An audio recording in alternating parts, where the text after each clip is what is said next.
Hoje a gente tem o padrão humano como tradicional, mesmo às vezes não sendo a predominante em algumas comunidades, a dinâmica de pai, mãe e filhos como família nuclear. Só que há uma corrente acadêmica que questiona isso e pensa que, na verdade, dentro das comunidades de caçadores-coletores e durante a maior parte da existência da espécie Sapiens, assim como de outras espécies humanas, havia dinâmicas variadas. Além dessa, a gente tinha dinâmicas que a gente vê em outros primatas, incluindo também estimativas de que outros grupos humanos tinham dinâmicas semelhantes, além de nós mesmos em períodos mais antigos, né, dessa antiguidade da época dos caçadores-coletores, né, pré-histórica. E nesse sentido a gente teria dinâmicas onde a gente teria a mãe solteira, por exemplo, né, haveria o acasalamento com o macho, só que depois de nascido o macho ia embora, ou depois do ato sexual, o macho ia embora e ficava lá a mãe com o rebento dela. Então, e isso acontece em algumas comunidades de primatas, né, de macacos principalmente.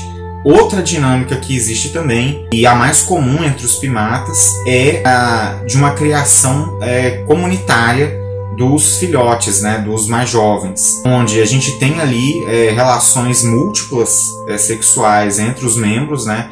Ou seja, cada um faz sexo com quem quer. E aí, os filhotes sabem quem são a mãe, são criados a maior parte do tempo por elas, mas todos os membros da comunidade, tanto machos quanto fêmeas, mas principalmente machos, podem ali educar todos os filhotes, né? Uma noção mais, de fato, uma coisa mais coletiva. A gente tem também casos, como seria a família nuclear tradicional, né, entre os primatas, né? Nós mesmos somos um exemplo onde isso ocorre. Onde acontece exatamente isso, de o pai e a mãe ficarem junto com os filhos, pelo menos por um longo período de tempo, né, até ele ficar maior. Então há essa questão. Mas tem muita incerteza, né, sobre as comunidades antigas, porque a gente depende, para fazer esse tipo de análise, de muitos artefatos que eram feitos, em sua maioria, né, nesse período, de madeira. A Idade da Pedra poderia se chamar muito bem e com muito mais, de forma muito mais acurada, de Idade da Madeira, porque a maioria dos instrumentos era feita de madeira, e a madeira não deixa muitos rastros por períodos tão longos de tempo, salvo raríssimas exceções. Outra opção que a gente tem para fazer esse tipo de análise, né, além dos artefatos, seria estudar comunidades caçadoras-coletoras atuais. Só que os dados trazidos por essas comunidades são meio dúbios em função delas sofrerem influências que aquelas comunidades da antiguidade não sofriam e delas estarem em condições que não eram condições muito comuns das comunidades, ou da maioria das comunidades de caçadores-coletores antigas. A gente pode supor também que, instaurada a crença, né, na ficção, as culturas elas foram se tornando cada vez mais variadas com o passar do tempo e foram se complexificando também, que demonstra que cada uma podia ter sua própria realidade imaginada e seu próprio senso e dinâmica de relações familiares. Com relação à saúde e à dieta, ela também era bem variada nessas comunidades de caçadores e coletores da antiguidade, isso a gente sabe, né? E a gente sabe também que eles provavelmente eram, em média, muito mais bem nutridos que as sociedades que vieram depois de agricultores, por exemplo, e pastores, e em muitos casos melhor nutridos até do que nós, né? Dos períodos mais modernos e contemporâneos, embora se a gente for comparar nichos, então é uma coisa meio relativa. E muitos deles acabavam conseguindo viver para além dos 60 anos, chegando até 80 anos de idade. Porém, em contrapartida, né, contrabalanceando isso, tinha uma altíssima taxa de mortalidade infantil. Então, se você passasse ali de um certo limiar de idade, você tinha boas chances de viver bem pelo resto, salvo ali acidentes ou infecções. Só que vale ressaltar que a mortalidade por infecções, ou a taxa de mortalidade geral da espécie, ou das espécies humanas por infecção, era bem pequena, porque não havia condições para que elas ocorressem. Por quê? Porque a gente vivia, na nossa espécie, principalmente em grupos, na verdade as espécies humanas no geral, em grupos muito pequenos. Então, quando havia alguma infecção, infectava basicamente aquele grupo, e era isso. Outro ponto também é que muitas das doenças infecciosas que circulam hoje, por vírus principalmente, vieram de animais, de criação em sua maioria. E como nossos ancestrais eram caçadores-coletores pela maior parte da existência deles, eles não praticavam o pasto. Eles não criavam animais. Então não tinha como eles pegarem as doenças desses animais Por isso era bem menor a incidência desse tipo de doença. Com relação ao mundo do pensamento, né, das crenças, dos sentimentos, é muito difícil a gente decifrar como eles faziam isso, como é essa relação deles com esse tipo de prática. A maioria dos acadêmicos, dos cientistas, concordam que eles provavelmente tinham crenças animistas, ou seja, acreditavam no espírito, na alma. Não necessariamente só as pessoas teriam alma, a maioria tende a pensar que tudo tinha alma. Os rios, as plantas, as florestas, as pedras, né? Tudo tinha alma, né? Espírito. Então essa é a base, na verdade, de crenças animistas. Só que, pelo aquilo que a gente já falou, isso abarca uma diversidade inimaginável de possibilidades. É a mesma coisa, o Yuval fala, da gente dizer, a gente sabe que as sociedades ali, depois da modernidade, da contemporaneidade, até mesmo no período medieval, eram teístas. Isso não explica muito sobre elas e o quão variadas elas eram. Ela acreditava em Deus, e aí? Então, isso ainda é muito pouco, né? Em suma, o Yuval fecha. A gente sabe muito pouco sobre esses aspectos. E a ciência, ela não tem vergonha de falar, né? Isso é uma das coisas que eu gosto particularmente na ciência. Ela não tem vergonha de falar que não sabe. Ela acha melhor falar que não sabe do que inventar qualquer coisa aleatória. E de forma semelhante, a gente também tem muito poucas informações sobre o mundo sociopolítico dos caçadores-coletores. Alguns túmulos deram indícios de hierarquia e de ritos fúnebres, mostrando certos enfeites, certos ornamentos. Só que tinha muita diversidade, né? Às vezes você vê crianças muito ornamentadas, que eram coisas que a gente pensaria que viriam em pessoas que tivessem numa hierarquia mais alta, né? Líderes, por exemplo. E a gente tinha pessoas mais velhas que passavam assim, e a gente não sabe qual é o critério que eles usavam. É difícil a gente supor que uma criança seria líder de alguma comunidade. Então por quê? As respostas, elas são várias, né? Elas são muito ambíguas, então é difícil ter certeza sobre alguma coisa nesse sentido. Sobre os ritos de violência, né? Não ritos, mas sobre a violência em si, nesses grupos das comunidades caçadoras-coletoras da antiguidade, a gente encara ali uma situação complicada. O que a gente tem, as análises que a gente fez a partir dos métodos que temos hoje, dizem pra gente que a violência era mais ou menos análoga à proporção de violência que a gente tem hoje. Porém, a gente tem que fazer ressalvas. Por quê? Porque nem todas as mortes violentas podem ser verificadas, e em contrapartida também nem toda marca de violência necessariamente se deve à agressão humana, né? Pode ser proveniente de acidentes, né? Então é um pouco difícil a gente crer que isso tende a dar uma balanceada. Só que, além disso, né, as amostras que a gente tem também são limitadas. E também tem aquela questão da diversidade dos grupos humanos, porque a gente pode ter um grupo em um lugar que era bastante violento e um grupo em um outro lugar, ou às vezes até não tão longe assim, que era bastante pacífico. E esse mesmo grupo que era violento em um determinado período, talvez ali alguns séculos depois, pode se tornar um povo pacífico. Isso pode depender muito de várias circunstâncias. Então é difícil dizer com muita contundência sobre esse assunto da violência, mas certamente houve violência em algum nível, isso é certo. E aí a gente vem para o capítulo final dessa parte, que é o capítulo 4, que chama A Inundação. Vê se eu mostro aqui algumas imagens para vocês do capítulo 3, que, se eu não me engano, não tem muitas imagens. Aqui a questão dos ritos fúnebres, né? Algumas representações de pinturas rupestres. Novamente, né? Grupos que deixaram suas mãos, né? Seu registro de nós estivemos lá. E aqui capítulo 4, né? A Inundação, que é o último capítulo dessa parte.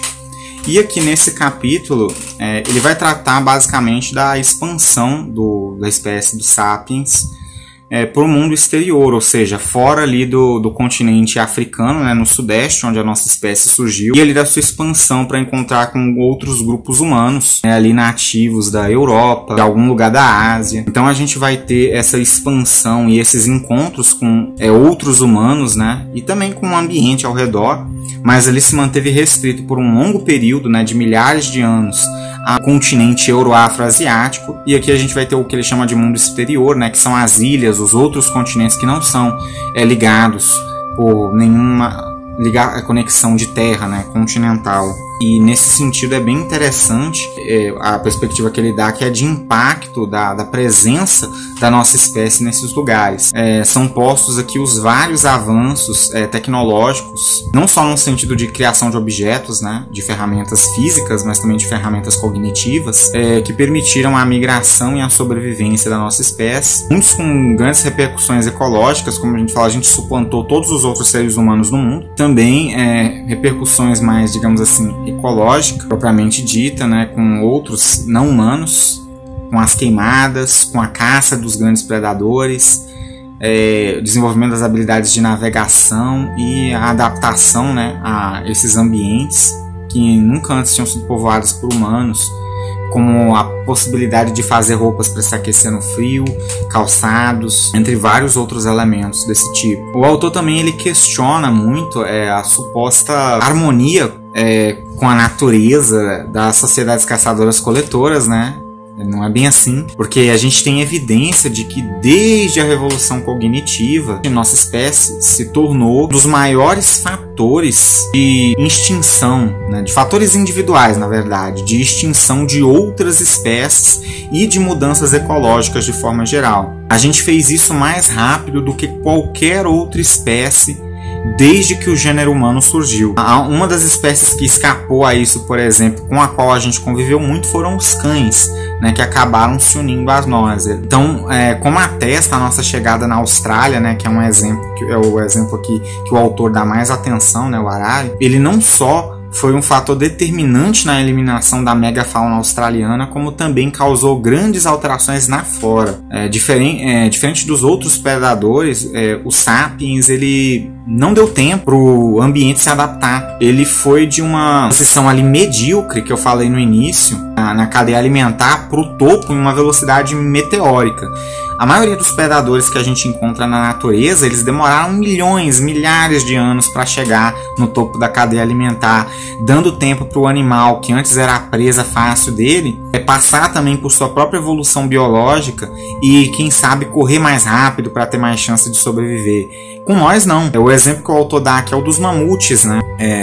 Dos mastodontes, que a gente caçava esses mastodontes. E mesmo que a gente caçasse, digamos que nós fôssemos poucos grupos e caçássemos um mastodonte por mês, por exemplo, geralmente animais desse porte costumam ter uma gestação super lenta e um processo de procriação muito lento.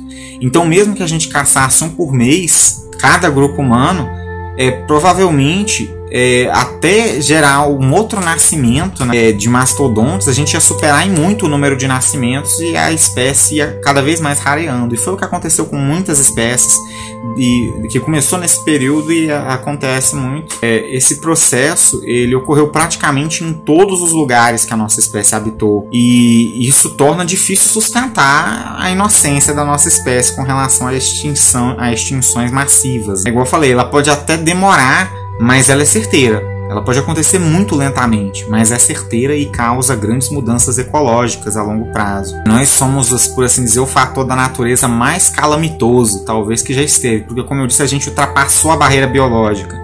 A gente criou um novo limite, o limite cultural, e ele é muito mais veloz do que o limite biológico. Então, o autor ele encerra essa parte do livro alertando para as ondas de extinção que o Sapiens causou, né? A primeira com essa expansão que a gente falou aqui dos caçadores-coletores. A segunda vai falar na próxima parte, que é a da disseminação dos agricultores. E a terceira e atual é pela atividade da indústria e as consequências que ela traz, né? Dessa primeira, inclusive, dos caçadores-coletores, vale pontuar, né? O autor pontua que escaparam os animais marinhos. Inclusive, isso é um argumento para dizer como o ser humano foi um diferencial. Porque, embora ele conseguisse navegar, ele não conseguia, né, fazer grandes intervenções nos seres marinhos. Mas na Terra ele podia, e aconteceu. A gente não teve mega extinções quando os humanos começaram a navegar. Mas quando eles chegaram naquele continente, tudo o que andava sobre a Terra, que fosse de grande porte, desapareceu. Para avaliação dessa parte do livro, né, eu gostei bastante da cadência da leitura. Os capítulos não são muito longos, e eu não achei cansativo, achei que uma leitura bem tranquila. Se você parar para ler um capítulo por dia, você lê assim, ó, rapidinho. uma leitura gostosa, sabe? E eu gostei bastante do conteúdo. Eu tinha medo quando eu peguei esse livro, não é muito recomendado, mas eu tinha medo de chegar assim, ser aquela narrativa com pouco embasamento, que o autor vai ali escrevendo mais sobre hipóteses pessoais do que necessariamente com embasamento, e fiquei feliz ao descobrir que não foi isso que eu encontrei aqui, pelo menos não essa primeira parte. Vamos ver as outras. Então, gostei muito do conteúdo, achei bem embasado. Ele deixa claro quando são coisas que são hipóteses e quando são coisas que são majoritárias dentro da academia. Ele deixa bem claro, ele sempre pontua isso, e eu gosto muito disso. É um trabalho sério, não é necessariamente historiográfico ou acadêmico, né? Mas é um trabalho que tem rigor, né? Uma forma mais suave de consumir material acadêmico, científico. Lembro vocês, né, de dar o like aqui, o joinha, deixe seu joinha aí, visite o canal, vê se tem outras coisas que você gosta. Inscrevam-se se gostarem, compartilhem com outras pessoas que vocês acham que podem gostar. E adiantando coisas que vêm por aí, né, como eu estou fazendo ultimamente, eu tenho aqui, vou mostrar para vocês o Sapiens em quadrinhos. Eu até pensei em fazer junto com esse, mas decidi por ter uma abordagem diferente. Gente, isso aqui é um calhamaço mesmo, é tipo um livro didático, e é o Sapiens em quadrinhos. Vai chegar aí para vocês, é enorme. Eu já estou aqui no terço final já,